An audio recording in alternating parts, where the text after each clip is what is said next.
Hi everyone, I'm Alex Carpenter. I'm Elizabeth Van Royen, and this is the Firestarters Podcast.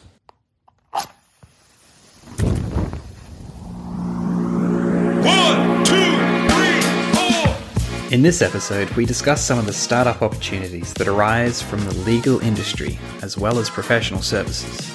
We also touch on how technology adoption happens within these industries and what best practice business development looks like. But first, I'd like to introduce you to our guest, Roshan Sidhu. He is a lawyer with a deep passion for startups and technology. Let's dive into the show. Great to have you here, Roshan. Likewise. Glad to be here, Alex. Happy to help. So to begin with, how would you define your industry for the purposes of this podcast? So I guess that's a really interesting question. Fundamentally, I'm a lawyer, and I guess the industry on a really high level is, well, the legal services industry. But how I would look at it and how I try to look at it is at a fundamental level, we're professional services partners, or what we do is professional services delivery. And yeah, I guess constant challenges. How do we do that better? How do we solve the problem better? Very cool. And so when you're saying how to do that better, I know you've got a deep interest in technology and the ability of it to help the service professional side of things. Have you got any examples of technology that you've been watching for over the years and is increasingly getting more exciting for you? Yeah, I guess there are two levels of technology, I guess, that we directly use and hope to use as we sort of go into the future. On one level, it's your typical productivity software that's not particularly specific to the legal industry. Project management, task tracking, I guess almost task management more broadly, and say document management. And I think more importantly, what we're seeing is integration between different tech stacks, and I guess the ease in that increasing. The idea is that with a pretty seamless way to track documents, manage tasks, and sort of keep on top of everything, we basically can do things a lot faster and a lot more efficiently, and we can do more work. That's on the sort of really, well, not low end, but more sector agnostic tech.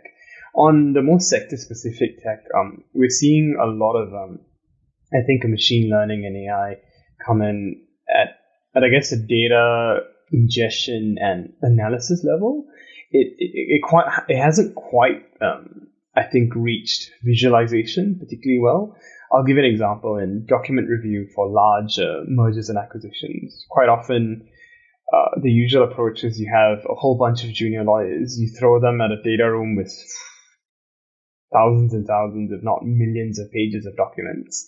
And the first task is sort this into the appropriate buckets. Is it a commercial agreement? Is it a privacy agreement? Is it employment agreements? So like task one is often you sort it and you code it for, using pretty basic document review software. So you code it according to category. Second step is, I guess a junior does a first pass review. Are all the fields filled?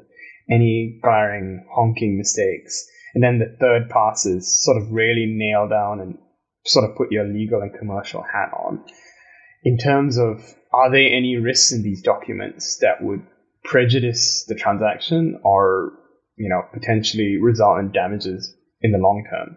And that's unfortunately something that technology has not really been able to help, and that's fine. It's a very, very complex piece, and I expect it'll get easier in the future. So for steps, the earlier steps, the sorting, the initial level of very basic analysis, document review platforms have gotten much more efficient at doing that. Like when I started doing it, they were almost 90% wrong. Now I would say it's flipped on the other side. They're almost 90% right. They aren't quite good enough that it's set and forget. You still need a consistent amount of random sampling and, potentially actual manual support on the documents to make sure the software has categorized them properly. But it's greatly improved. And I think going forward, we'll probably see a lot more automation of documents. This is a really broad category. You could start from simple intake forms for clients to fill in details. that's pulled directly into a template. Like there are lots of different platforms out there that are tackling this differently, but I think the increased usage of no code and flow logic and conditional logic platforms are making it a lot easier. Amazing. I mean, I think it's interesting to see what happens in the next few years with AI development, because I know that it's getting increasingly better at an alarming rate. So I'd be curious to see what the legal world looks like if it actually adopts the technology. But I suppose, like, how have you seen the technology actually being adopted? Like, do you feel like the tools in the legal world are actually leading edge, or are you more of a laggard industry? I think it's lagging in two ways. Lagging in terms of the tech that's actually developed. That's probably a commercial reason, because fundamentally your market pool is really small, so you have to charge a lot just to make money. So that's one part of the lagging edge on the quality of tools that are being developed. On implementation, it's much worse because it's extremely patchy. Like, for instance, most of the large firms spend lots and lots of money on innovation and stuff like that, but there's just no actual usage. So implementation is at the whims of whatever practice group you're in. If you have a particular partner or senior associate that actually is willing to take a look at the technology, can understand how it makes his job easier, then there'll be some implementation and adoption. Most of the time, it's being developed and stockpiled, and it looks, great on the brochures, but it's not actually being implemented in-house, which is a shame, because they're literally developing it in-house and they're not even using it in-house, let alone licensing it for external use. So what's the barriers there? Why wouldn't, like your firm, for instance, why aren't you adopting, ChatGPT and integrating that kind of tooling? I mean, admittedly, it only came out, a few weeks ago, but it's still like, what's preventing you from just finding new things and adopting them and integrating it? Yeah, I think it's compliance is probably one of the largest reasons, and data retention. So we have, if I mention ChatGPT, we've recently adopted a similar tool. Fundamentally, it's a chatbot. So with conditional logic, and it's a no-code platform, so you can get it working to answer very preliminary questions. And it's really good for like data entry, basically, and pulling that data entry into existing templates. And with some really basic conditional logic, you can do a lot of the upfront heavy lifting. So we're really hoping that's going to make admin and data entry a lot more efficient. But just because there are particular requirements, especially around flows of funds and reporting on flows of funds when it comes to, the legal industry, that make certain things impractical. But I think that's just a question of right now. I'll give you an example. Trust reporting is a massive headache in the legal space. Because but it's a problem that can be solved with workflow automation. So that's not a particularly complex win that, everyone's doing it. It's not hard, but, I guess that's just it's a philosophical question. The industry is very, very risk averse and very, very conservative because, we deal with risk every day. We deal with tremendously sensitive data all the time. And the default approach is don't change it until the use case is very, very well established, and it's easy to, educate every single staff member on it, or as many as possible that would touch it. And so I think it's conservatism, and it's reluctance to change the existing models, because another barrier that's holding that back is, it's to do with how the legal industry works out pricing, which is mostly done on an hourly basis. So you and I might consider this basic data entry task, something that can be extremely easily adopted, and we can, focus on more high value items. But for a large firm, that represents billable hours that are suddenly unavailable, and might result in a net reduction of income for the firm, and would result in layoffs because you don't need that many juniors. And it has a flow-on effect because there's a deep unwillingness to change that pricing model. That's quite interesting. So the pricing model itself is kind of keeping them rich in a sense. So they're actively not wanting to make things more efficient because their pricing model doesn't incentivize them to do it. So what's going to disrupt that? Like, surely there's going to be a law firm that does away with it and automates everything it can and, makes savings and passes them on to customers and undercuts the whole industry. Why hasn't that happened already? Yeah, that's a really good question. And the answer is it kind of has happened. But there are lots of new law firms, especially the ones that are really tech heavy and focused on the tech industry, like Legal Vision, Sprint Law, LawPath. They are built essentially as e-commerce platforms, really, with a B2B component where they've got a highly integrated tech stack, task management, recording, all of that is extremely well integrated.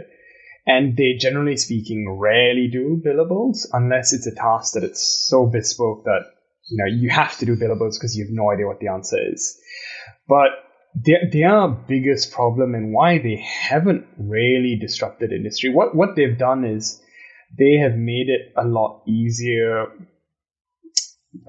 for, I guess, potential founders to access easy and cheap documents at a fixed price, and they have disrupted the very bottom tier of the market where the focus is just on price and speed of delivery, not on quality, not on delivery, not on anything like that. So they've been successful there, but I think fundamentally where there's a bit of a mismatch is most of the value add for legal services is on advisory, not really on documentation. Like, documentation is the end goal, it's just the end result. Most of the advice that someone wants to get when they pay a lawyer, that's fundamentally services based, so that's restricted to a person. And hourly billables is one way of capturing it, but regardless of how you want to do that, how you want to capture that value, you're just restricted to the number of people you have, and that, in that sense, the larger the firm, sort of the incumbents have that incumbency advantage because they have more lawyers, one, and another thing is they have deep industry expertise in really specific areas. And this, you can't get this overnight. You need to build this over literally decades. You got to build the people, you got to build the connections, you got to build the knowledge base around it, and technology just can't replicate that. So your disruptive market entrants, I suppose if you call them, have been able to disrupt the low end to the middle end of the market from a cost perspective, but they haven't been able to really disrupt the rest of it, middle to high end, which is where 90% of the value actually is. Roshan, given what you do on a day-to-day basis and what you've seen happen in the legal industry, what are you most excited about that technology could change? Yeah, I think it's increasing sophistication of tools that are available to me. So I don't have to do entry-level tasks, especially like data entry. So chatbots, the more sophisticated chatbots get, the more, I guess using a SaaS framework, more of your P4 and P3 inquiries get dealt with by a chatbot, or I guess a substantial amount of heavy lifting is dealt with by technology, whether it's an automated response or something similar. It's pushing down and empowering the client to handle a lot of early stage issues. Like, actually, another application that I'm really excited for technology to actually play a part in is compliance, especially privacy and data compliance. So quite often I've got clients that are in the EU, the US, Australia. So they have to deal with 3, 4, 5 different privacy frameworks. And obviously as a staff member or internal compliance or internal counsel in some cases, they're very concerned about if they do decision X in this country, will it breach regulation 1 in another country? So a lot of the entry-level sort of first questions are actually being done by chatbots. I'm working with a couple of they weren't intended to be a legal tech startup, but they were sort of a compliance startup where they use machine learning and they're building chatbots to really handle entry-level privacy compliance. And I'm very excited for that, and I'm very excited to scale them because fundamentally they're going to make my job much easier, so I can focus much more on advisory work and just focus more on high value work and less so on, I guess, data entry work and really low value resource intensive work that doesn't really generate that much value add for the client. Yeah, that makes a lot of sense. I mean, I feel like there's a few industries that are so traditional at this point, but you can never replace a human being being involved. So it's just, I guess, making it easier for the human actually providing the service. Yeah, no, that's right. So I know that you do a little bit of angel investing as well. So I'm curious to cover not the specific startups that you've been looking at, but like some of the trends that you've seen. Obviously, the economy's heading in a different direction now, which is making people have to work harder for the valuations that they do have. So how do you see that currently? Like what's the state of the land and what kind of technology is still getting funded? What kind of opportunities are still interesting? Yeah, no, that's a really interesting question. I guess this is sort of a broader, sort of taking a step back. There are many ways that a startup or a business really can get investment. One way, which is I suppose most relevant to us all, is because of the space we're in, is the most traditional way is through venture investment. So the problem with venture is just because it's so high risk, the way their returns are geared is, I'm exaggerating slightly for effect, but if you don't feel you're going to get a payoff within 10 years where that company is going to be close to a unicorn or being acquired at a value close to being a unicorn, generally you're losing money. Just because of its high risk, long reward, you're getting significantly diluted and all those other risks. So that level, or I guess if you look at investing through a venture lens, your scope of the businesses that you can actually invest in is quite narrow. So it's not only B2B SaaS, of course, but it's types of businesses where there's a large-ish upfront cost. And then as soon as you get over the commercialization hump, it takes off like a rocket because all of the infrastructure is in place and it scales very, very quickly with hopefully relatively minimal investment afterwards. And that's great. Like B2B SaaS fits that to a T. It's not just B2B SaaS, like certain types of really particular e-commerce or B2C products or really deep tech products that are just no-brainers if you get it right. And this is worth any number of zeros that you put down on a term sheet. Those ideas will always be fine because they're not really reliant on only getting venture. But I think a lot of even other types of software where it's a bit more difficult to scale or it'll scale slower, but is more sticky, I think they're a much better bet. And that's sort of what I try to look at. I think a good example would be enterprise tech or enterprise hardware, where you need a very particular set of skills to do it. You need to understand the compliance structures. You need to understand how to work with giant organizations that are bureaucratic nightmares. But once you're in, like one contract's $500,000 and they cannot be bothered to change, unless something bad happens. You're in, and it makes it so much easier the second round and again and again and again. So you'll scale rapidly, nothing compared to, let's say, an SME B2B SaaS platform, but you'll scale rapidly enough. And you could still, as a founder, you could exit for life-changing money, but not Zuckerberg level money. You'll exit for, holy shit, $50 million, $100 million. Like if PE buys you out because you're part of I guess a bolt-on play that's relevant to them, potentially hundreds of millions of dollars. But having said that, just because it's a slower burn and much more labor intensive because it's I guess stickier to scale, it's difficult to get venture, and those kind of businesses is essentially what I'm really interested in, because they get a little bit left out because they're just a bit harder work, or a lot harder work in some cases. So given the tech advancements, if you weren't working on your current work, what would you be building? Yeah, no, that's a really funny question. I've been spitballing this with my wife and getting lots of negative feedback. I blame it because she's an accountant. No, I just joke. But and also with we had someone, for instance, one of our close family friends. He's in marketing and marketing strategy, and I've been mercilessly using him as a sounding board, much to his disappointment. But one of the areas that is actually a personal pain point for me, and to be honest, I'm not interested whether I do it or someone else does it, because I'm happy to just pay for someone else to provide it to me, is around scheduling.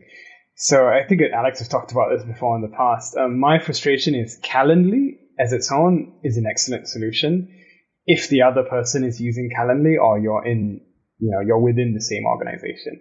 But if, for instance, we're all in a pretty customer-ish facing roles, if you need to collaborate across different organizations, scheduling diaries is extremely hard. It's, you're basically back to either someone has to use someone else's meeting link or Calendly, and then you still have to do the manual backend for, shifting things around, or you just brute force it by having EA, unfortunately, have the fun task of trying to get everyone to coordinate and, herd that bunch of cats. So if I wasn't in law, or if I wasn't doing this, what I would do is figuring out a way to build a tech platform where I can integrate, all of those different booking platforms. So let's say you get 3 different people in different organizations, chuck in your meeting links, integrate with your Outlooks or whatever, put in some filters. The system will then spit out, hey, based on 5-6 of you guys and these criteria, 1 hour meeting in person in Sydney, whatever,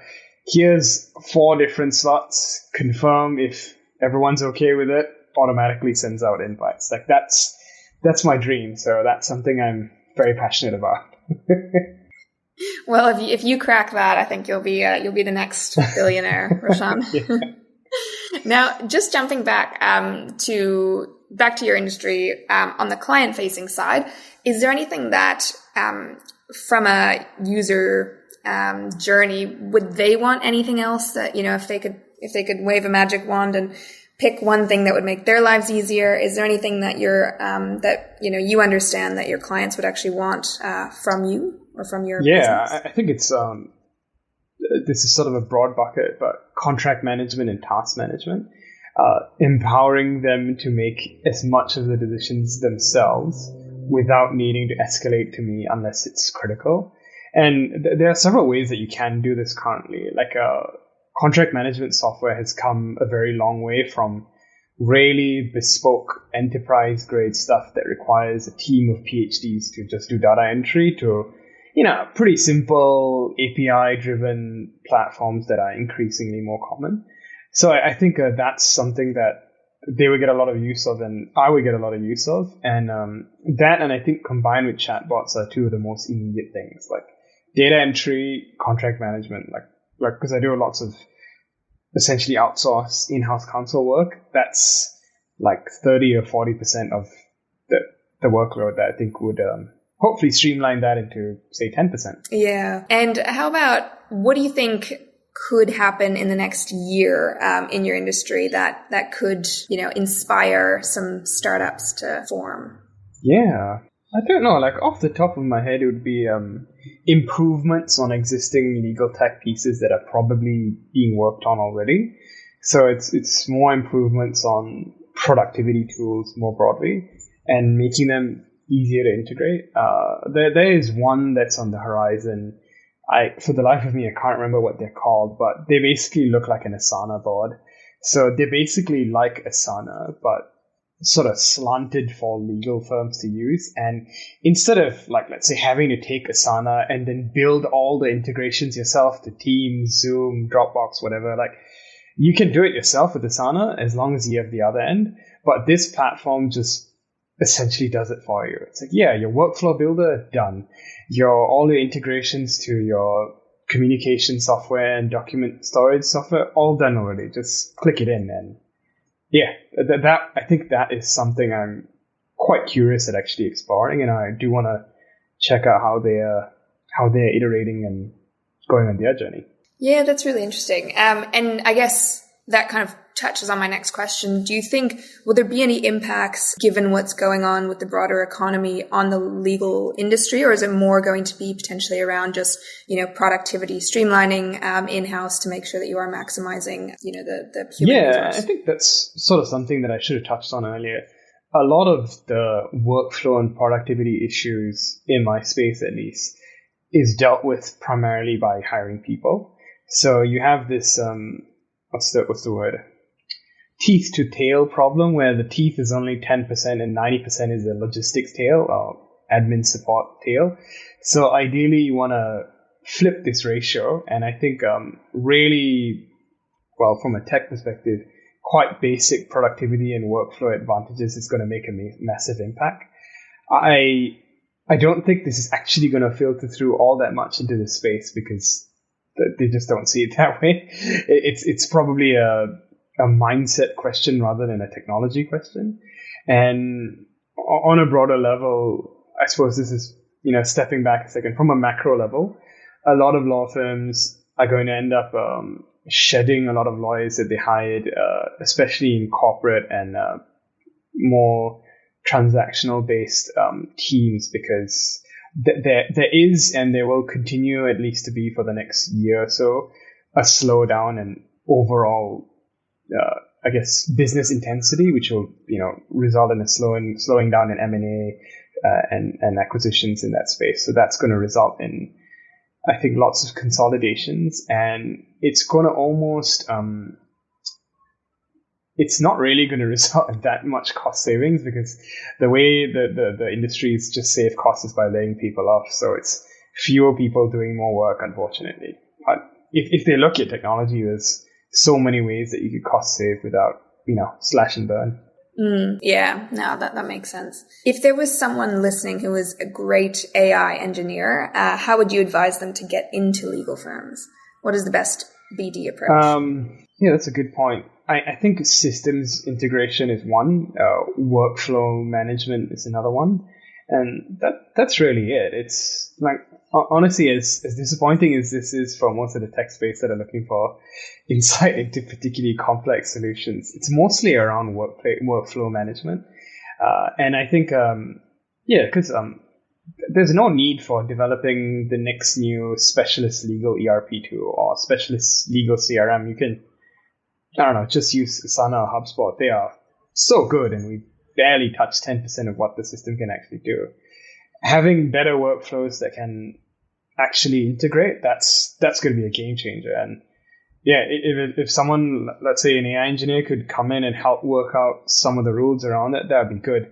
Where I think is more interesting from a technical perspective is, for instance, we are working on a trust accounting software.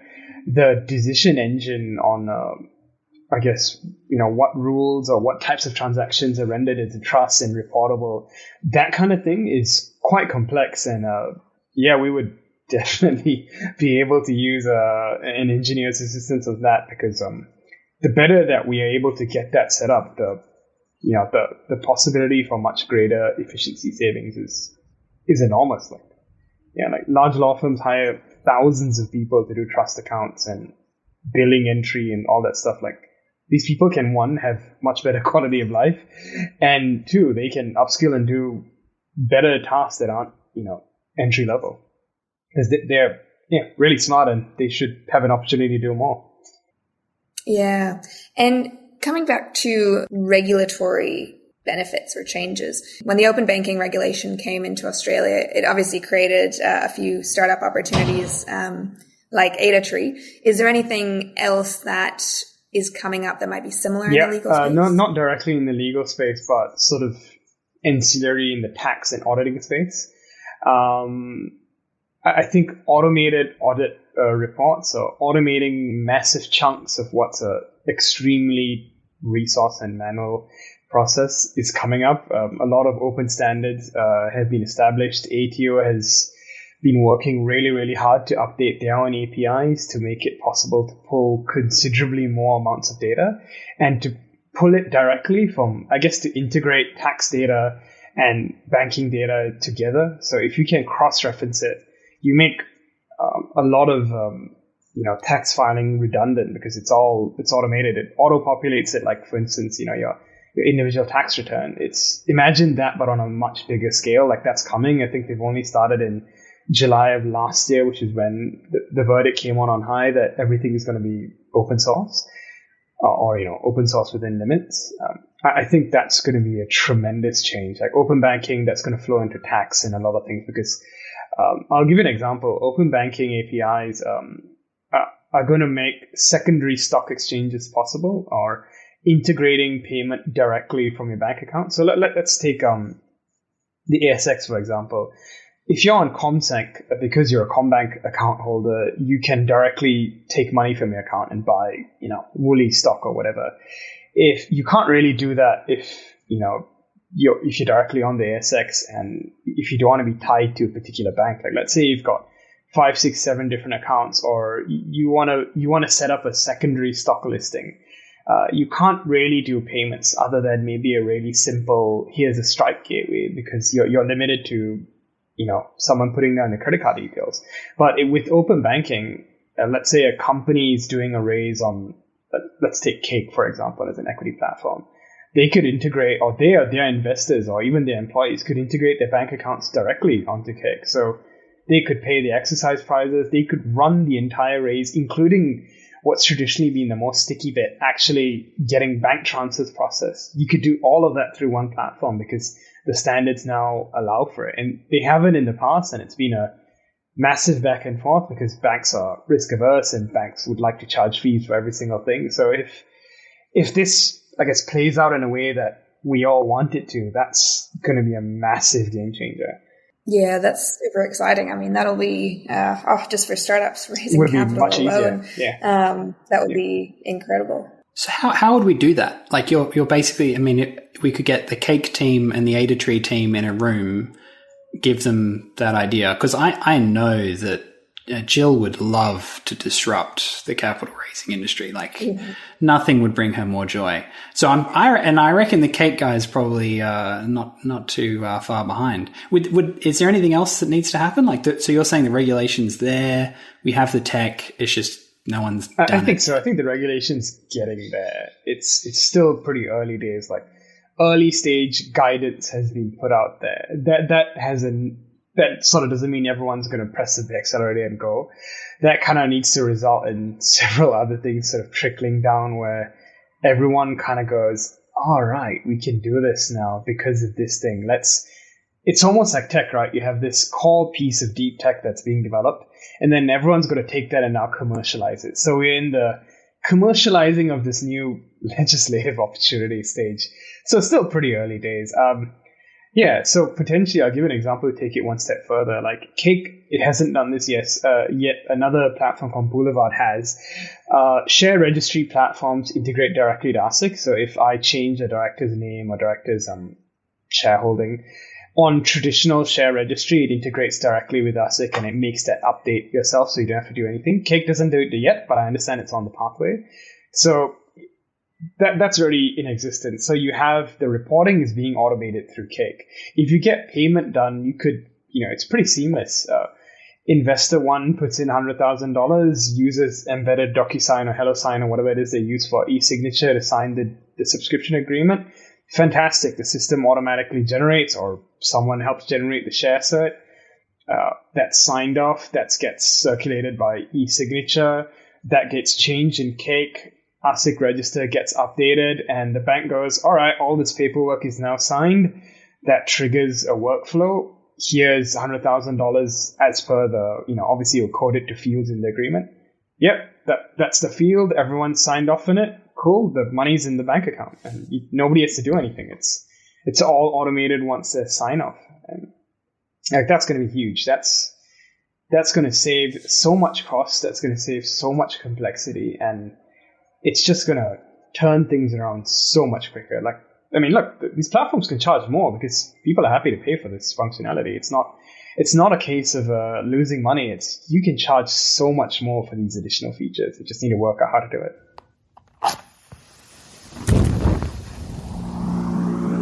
One, two, three, four. Hey, thanks for listening. If this episode fanned your flame, we'd love to help. Just go to guildofontrepreneurs.com. We are a decentralized community ensuring that every entrepreneur is supported, and we'd love to see you there. Until next time, bye.